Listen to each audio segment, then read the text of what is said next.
because you're a little bit far away. Need to get them profile on the camera. I saw you the other day in is it Coventry? Yeah. Yeah, but you was talking to someone, so I just said allow it. In and out quick. You went in and out. Huh? You went, yeah, I'll take that. In and out. It was there for Kieran's fight, and I was out. Oh, okay. But it was a good show, though, man. Yeah, it was. I like that show. But welcome back. But it's not about Kieran's show now. It's about your show. It's about the Taylor show. The Taylor show. Yeah. The Ezra, the Cannon Taylor show. Your opponent seems quite game, but I like that. It makes a difference to what we're usually seeing. Yeah, it was good, man. That's my first press conference with someone talking back and that, you know what I'm saying? So, you got to take it all in my stride. You got the name on the table now. The name on the table, you know what I'm saying? You know what I'm saying? We're moving, man. Slowly, the cogs are moving, man. The cogs are moving, and I'm grateful, man. Yo, big up my opponent, you know. Took a while to get opponents for this fight, I can't lie, yeah, because obviously I'm fighting for the WBC International, so they've had to vet them, make sure that they're right. Can't be fighting no fools, no idiots. And this guy's not an idiot, man. He's done his thing. I think, correct me if I'm wrong, European champion or something like that. Doesn't matter to me. It does not matter to me at all. He's just a man at the end of the day, and I've trained hard to beat these type of guys in front of me. I'm sounding every single aspect. The people I've been sparring have been giving me good sparring, good rounds. I couldn't be any better, honestly. I'm so confident for this fight. And it's not like I need extra confidence. I'm always brimming with it. But it's like this fight right now, this is where my door's really open. You know what I'm saying? This belt here will solidify me. Again, correct me if I'm wrong. It's, I think, top 20 within the ranking. So I'm here for it now. Yeah, there's no way I'm going to let this opportunity pass.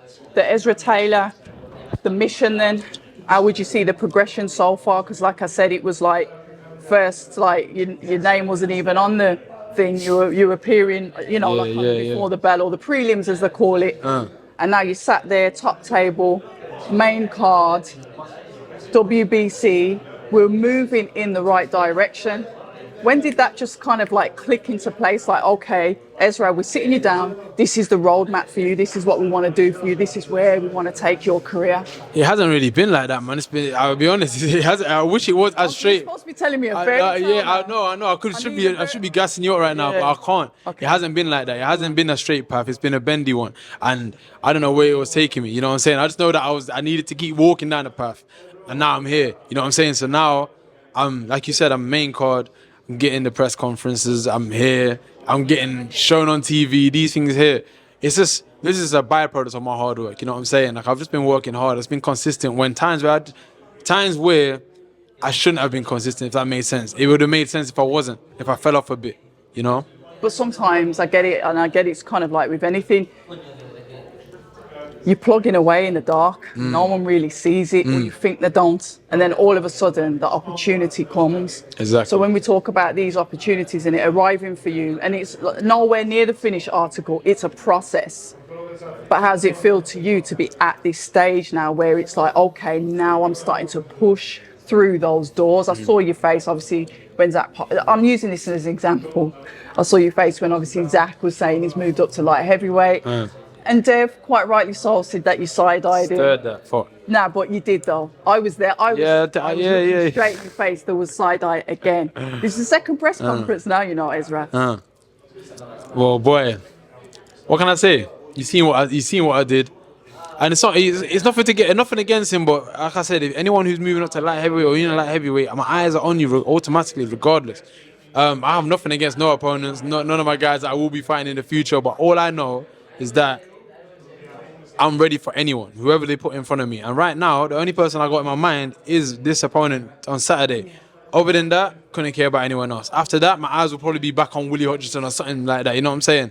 Because I just want to be the best me. I want the reward of being the best me as well. This reward comes Saturday night was the WBC International. After that, I want the WBC something else. The WBC something else. Then the WBC world title. It makes sense. You know what I'm saying? God's got me on the path of all these other belts I could have fought for, IBO, IBF, blah, blah, blah. But I'm on the WBC. It's the most prestigious belt. So I couldn't make this up if I tried, you know? So, yeah, we're here and we're going to just have a good time, man. We're going to have a good time, Phil. Talk to us about the opponent then. What do you know about him? I mean, he's confident, his game, he's come to win. I like that, though, because it's something you don't want a punching bag. You need to be able to be testing yourself. But your words, Ezra, What do you know about him? Have you done any film study or had a look at his previous fights? Not really. I'll be honest. I watched one round of him. That's about it. Because again, my ethos and my theory is Ezra Taylor takes care of himself. He's better than anyone in that on the night. So I don't want to look at someone and start changing my game to that, because I know that I'm technically sound and I can adapt.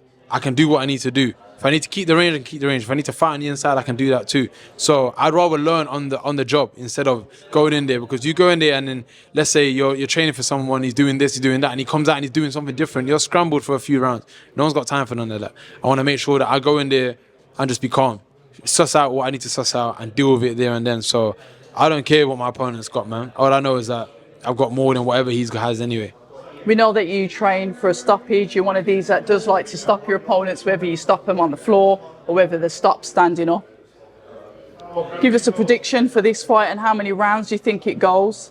I'm gonna break him down. This is the fight where I'm gonna showcase my skills, my discipline, and my maturity in boxing as well. This is not bless you. It's not about going in there trying to round 2 I'm gonna get him out with this big shot. It's not about that. It's about breaking people down. That's what I want to do going forward. So I'm gonna start on Saturday. That's what I've been doing in my training camp. We've been practicing that.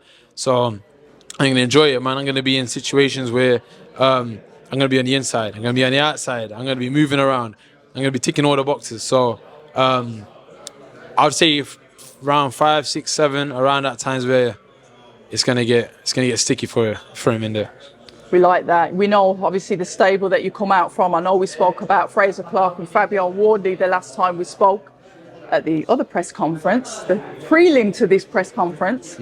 But I've got to ask about Richard Riakporhe. Obviously, you know that I'm usually in the gym. Disclaimer, I wasn't in the gym this time for his fight against Chris Billam-Smith.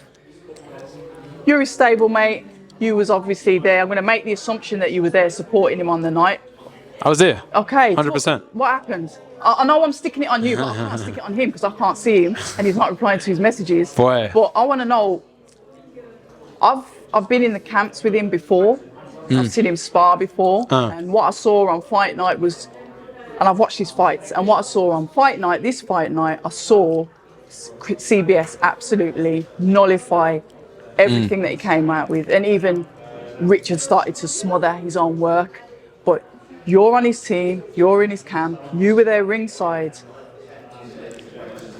I need to know what you think. Me personally, I just feel like the occasion may have got to him.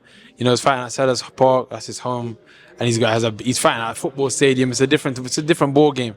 I believe he just froze up because I know what he can do. We all know what he's capable of, and unfortunately, he just didn't do it. I wouldn't be able to tell you what that feels like because I haven't thought of a magnitude of that level. But all I know is he could have done more, he should have done more, and I know that he knows that he should have done more as well. So I'm still yet to kind of, dissect what's going on. I can speak to everyone about it. Everyone's saying the same thing. And again, like I said, he knows it in his heart that he could have done more. And that, me personally, I feel that would have been enough. Him doing more would have been enough because there was glimpses in that fight where he was doing a bit.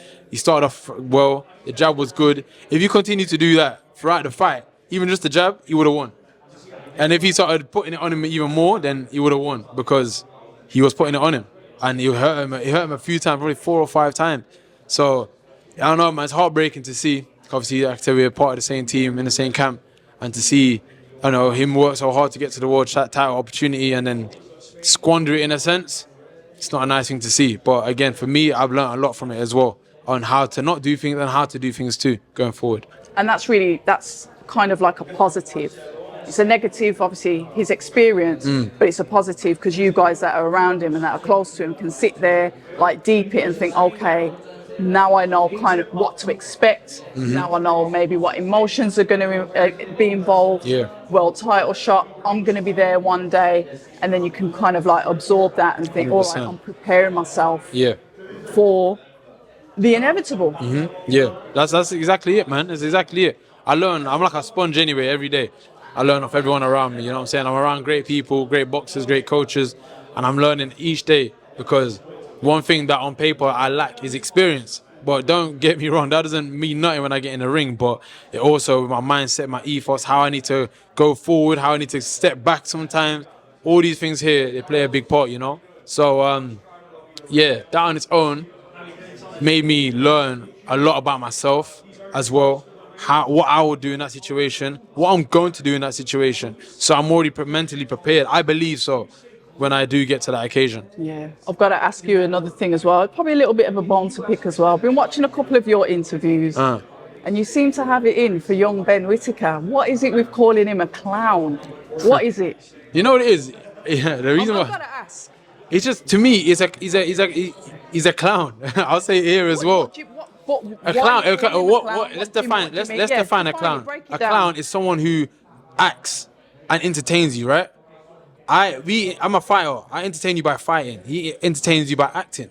That's what I believe. I'm not saying he's not real or whatever, because he's been boxing like that since day one. That doesn't mean nothing. What does that mean?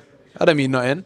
So you're saying that when he goes in the ring, that he's not fighting, he's just... No, but the act, he's parading, he's dancing around, because he wasn't really doing that in amateurs. He was not to that extent. Not to that extent, spinning around and tapping people on the head. Don't think you're even allowed to do that in amateurs. But I'm saying no discredit to the kid. He's doing his thing. But the way he is, he's a bit of a jester. People laugh at him and, oh, that's good, that's cool, and he's a good fighter. I'm not taking it away from him. But again, I'm going to keep calling him a clown until you're not. I'm not a clown. Man can't call me a clown, because I go in there and I put man down. I do my thing. You know what I'm saying? I do my thing and I fight. And he can fight, but he's more of a hit and don't get hit. That's cool. It's good. It gets boring after a while. Stars that make fights? Stars that make fights. Stars that make fights. All right, then hypothetically, you guys, fair enough, he started later than you, but with the Olympic pedigree that he's got, they tend to try and push them quicker. Mm-hmm. So potentially a fight could get made with you two. Yeah. And that is why I thought you're calling him out. I get it. I've asked you that, so I'm provoking you to get an answer out of you today. I'm going to do that. But when you see you two fighting, talk to me about that fight and how you see it going based on his performances, what you've seen, and what you know you're capable of doing. I'm winning that fight. I just feel like I'm too strong, I'm technical, and I can also do everything he's doing. The people who sparred me, the people who trained alongside me. Everything he's doing, that clown stuff. I choose not to do. The clown stuff that I choose not to do. Yeah, I can do that. Right, okay. I can do that. Don't get me wrong. A lot of people can't. When you have rhythm and flair, you can get down like that. Yeah, and I can do that if I wanted to. But I don't want to do that. I choose not to. I choose to go in there and get the job done. In the best way possible. He's doing it in the best way possible. His best way is to go the rounds and do that. Clearly, that's 2 fights. He hasn't been looking like he possesses the spite to get people out of there. And he keeps man clean. I could say he's a good boxer. But when it comes to fighting someone like myself, I feel like it's going to get to the later rounds. I'm going to get you out of there, because you're not going to be able to handle the pressure and whatever else. I've got fast reactions as well, you know. So you're fighting these guys who've got no reactions. You're hitting them and moving. Okay, cool. I can do the exact same thing. So a lot of people probably don't know that about me. But the people who see me train, see what I do, they know I can do that. So, again, I'm going to choose not to do that when we do fight. I'm going to get the job done in a great way. No, I had to ask you that, because obviously I'll go up to his gym, I see him, and I'm thinking, hold on a minute. What's Ezra saying that for? What's the clown business? But then I think, okay, maybe it's a bit of like talking to get them to fight. But when you look at your trajectory and his trajectory, you're a bit further, you're on different paths at the moment. So obviously I can't see that coming together necessarily until potentially world level. I can't even see it for European at the moment, because you're WBC international, so you're going straight for like world honors. But if you think about it, I'm WBC international. I'm saying it now, manifesting it. Saturday, with WBC international. He's, I believe, IBO international. So we're kind of doing the same thing just over there. So yeah, man, at some point we are going to link up. And I said before, I can't wait for the press conference. We can do it for all the marbles. I'm looking forward to the press conference. Me too, man. Like, he's entertaining. Yeah. He's entertaining and that. So we can run with that for sure. You know what I'm saying? I can talk the talk. Clearly he can as well. So let's see who can do all that. And then we will see who really walks the walk. And like I said, I'm not discrediting the brother. He's good. He's a good fighter. Entertaining. I even like to watch him. I can't lie. But there's level to this boxing game. There's level to this professional game. There's levels to being hungry as well. Like, I'm still working like I've got nothing, because I don't have anything like that. You feel me? So I'm still grinding. I'm still going to keep working. It's not about the money for me. It's not about that. It's about becoming world champion. So if he ends up finding himself in my path, I'm going to clap him in the head. You know what? I hope you keep to that, because a lot of people say that it's not about the money. So they want to be a world champion and they start to get there, they start getting paid for more fights. And then it kind of like drifts off into oblivion where it does seem to be about the money. Yeah. Because we've seen certain fighters probably get a little bit stagnant or maybe not put that, that drive into it. One of the fighters that we'll say I look up to just for his sheer determination is Tyler Denny, because he just keeps on wanting more. It doesn't matter how much he's going to get paid or whatever, he still has that hunger. How are you going to keep that when these opportunities, Queensbury, they're like the Saudi A1 link. Yeah. So how are you going to keep that mentality when that money does start rolling in, say before you become a world champion? Well, you see in life, there's bare things you could do to make money. If you try if you jump into boxing to make money, you're kind of crazy, to be honest. And with me, what's solidifying me and grounding me in me wanting to become world champion and nothing else, because the closer I get, the more I want it. So it's not like the closer I get, the more I don't want it and I want money. The closer I get, the more I want it. My dreams are starting to become a reality now. So it's a bit of a different ball game. It's not I'm getting close to this, I'm getting more money, so let me start looking at the money. That don't make any sense. I'm getting closer to something that I didn't think I could even put my feet on, and now I'm like, raw, I'm actually here. You know what I'm saying? Like we were talking about, I'm here on the main card, I'm doing my press conferences, I'm fighting for the WBC International, things I dreamt of, that I prayed for. So if the proof's in the pudding that what I want is coming to fruition, why would I not want that even more? So forget the money. I'm not trying to get deterred or swayed by it. Ask Richard that. Boy, you have to ask Richard that. Well, when I find him, I will ask him. When he comes out, I'm calling him. The bird calls out on my socials. Like I said, it makes sense. Keep that energy, because I just don't want to see you get to a certain point and then it drifts, fizzles off. Yeah, no. It's easy. It's easier. And you know what? Lifestyle. Someone slapped a few bags in my bank, and then I might not turn up to a press or something. Oh, I've got some cash there. So Yeah. Do you understand? Something to lean back on. Yeah, Of course. You have to have that hunger. It's comfort. Yeah. And for me, it will, because I have the humility. I'm still like a little kid inside me. You know what I'm saying? I'm from Nottingham. Yeah. A bit of arrogance. You call it arrogance. I call it confidence. You know what I'm saying? So no, you need it. You need it in this game, man. I'd say ego, you definitely need it, but you need it more in that ring. Yeah, no, to be fair, you need it not in the ring. Ego in the ring, it gets crazy. I believe it. I go in that ring with no ego at all. Really? No ego. See, I would have thought, say somebody's standing in front of you, because ego can be a good thing. You need that to say, I am not going to let him beat me. No, that's where the ego... But see, that's your pride. It's your pride. There's a fine line between ego and pride. We're getting that dictionary. There's a fine line between ego and pride. Mates behind you. But you see, with pride is something that won't let you go down when you're really in the shits. So you need pride. You need pride. Ego will end up make you do something reckless. You know what I'm saying? Ego will make you go crazy and end up forgetting the game plan.